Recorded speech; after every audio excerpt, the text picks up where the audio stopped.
the sunset. You'll see photos later. Got you just after. I don't know what the time is. I didn't put my watch on. It's probably 7:20. Don't know. Anyway, brisk walk after a curry. That gets things moving, and I'm getting fitter by the looks of it.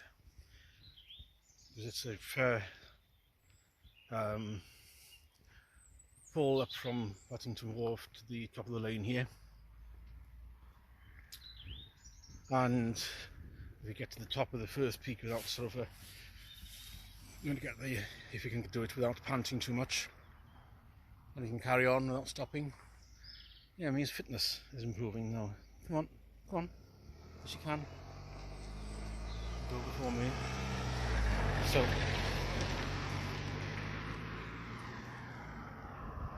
quote: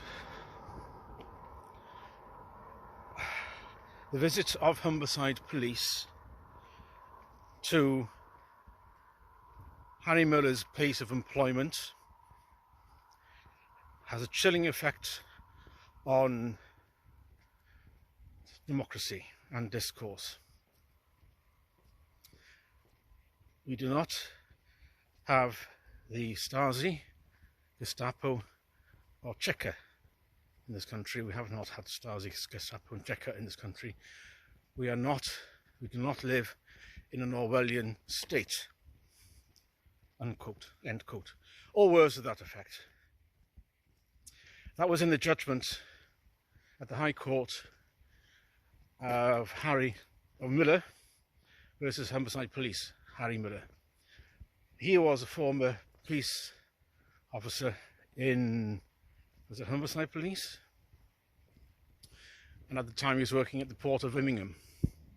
This is in 2019. He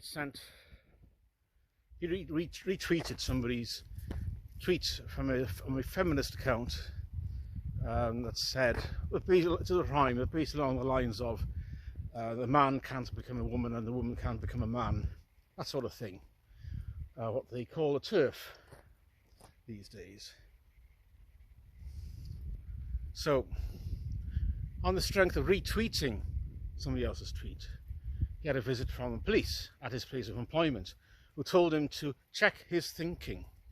Be careful what he says, because we can't have that. He then discovered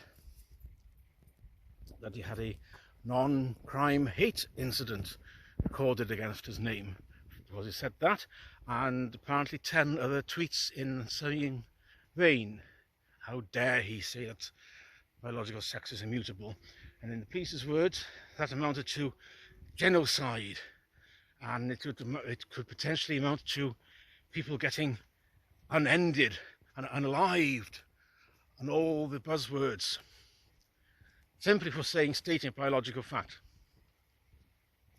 So he took them to court to have it removed from his file. Yes, he has a police file just for saying that.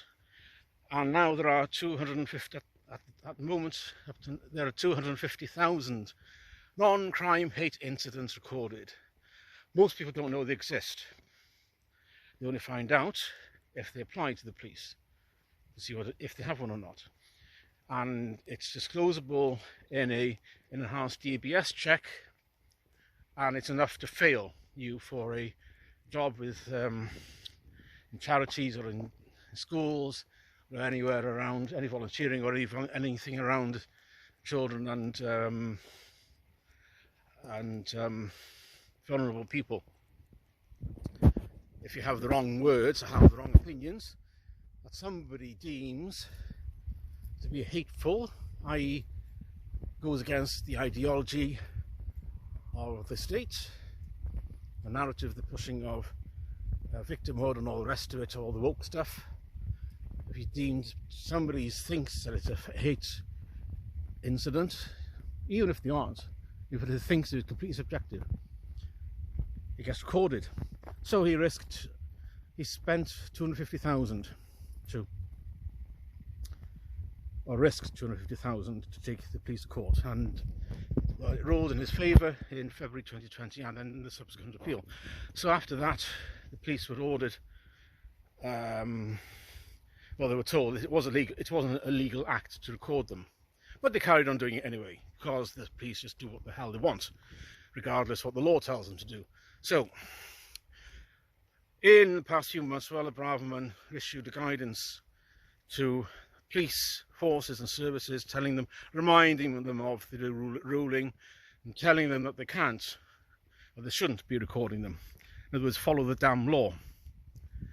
Police, this started in 2014 from something that the College of Policing decided to do, to stamp out bigotry and hate and division, blah blah blah. There's no law behind it, as I said before. So the College of Policing said, yes, we'll take it on board, we'll look at it, blah blah blah. They filed it on a dusty shelf. The forces were notified, but of course it never got filtered down to the officers. Officers on the ground don't know about the ruling, don't know about the guidance from Suella Braverman, because nobody bothers to tell them. You only find out when Harry Miller gets involved, and he tells them. And the worst thing is that they've been turning it into a criminal act instead. So Lindsay Smith in Newcastle, fan of Newcastle United, she's treating things like that she is an LGB without the T. She's a lesbian who wants lesbian women. She doesn't want to meet a man in a wig who's got a Terry's, you know, that lot going on. Because lesbians don't really want coming up them when they're getting a bit frisky. So she's an LGB without the T. So that and a few other things came to the attention of Newcastle, who said, oh, she's a transphobe, we can't have her sitting in the stands with our family, in our family stands, she might spread the bigotry, blah blah blah.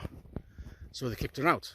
Council gave her a suspension for 3 years, and it came to the attention of the police, Northumberland police, who turned up 9 PM at night and questioned her about her wrong think and wrong typing.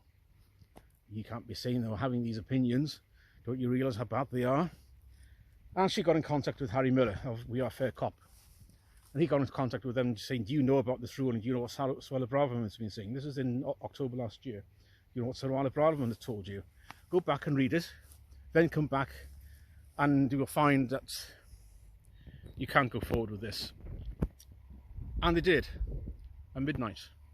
They dropped a letter through a letterbox telling her they're not regarding it as a non-crime hate incident. They're now regarding it as malicious communications under the Telecommunications Act. In other words, they're escalating it to a criminal offence, or potentially to a criminal offence.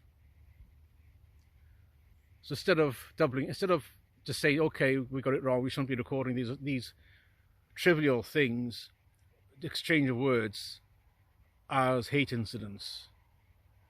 Because in a civil discourse, you should be allowed to hate. That happens in democracy, and have harsh words against people. Apparently not anymore.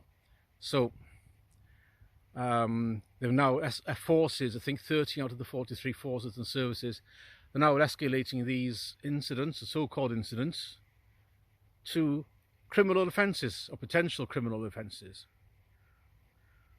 So they're doubling down on it. And Yvette Cooper has told them that to carry on recording these non-crime hate incidents, ignoring the Suella Braverman instruction, and ignoring Miller versus Homicide Police. Why? Control, compliance, silence, everyone must obey. The chilling effect of the totalitarianism, the chilling effect of the Cheka, the Gestapo and the Stasi. So you do live in a police state. And that's come from a High Court judge. Isn't it lovely?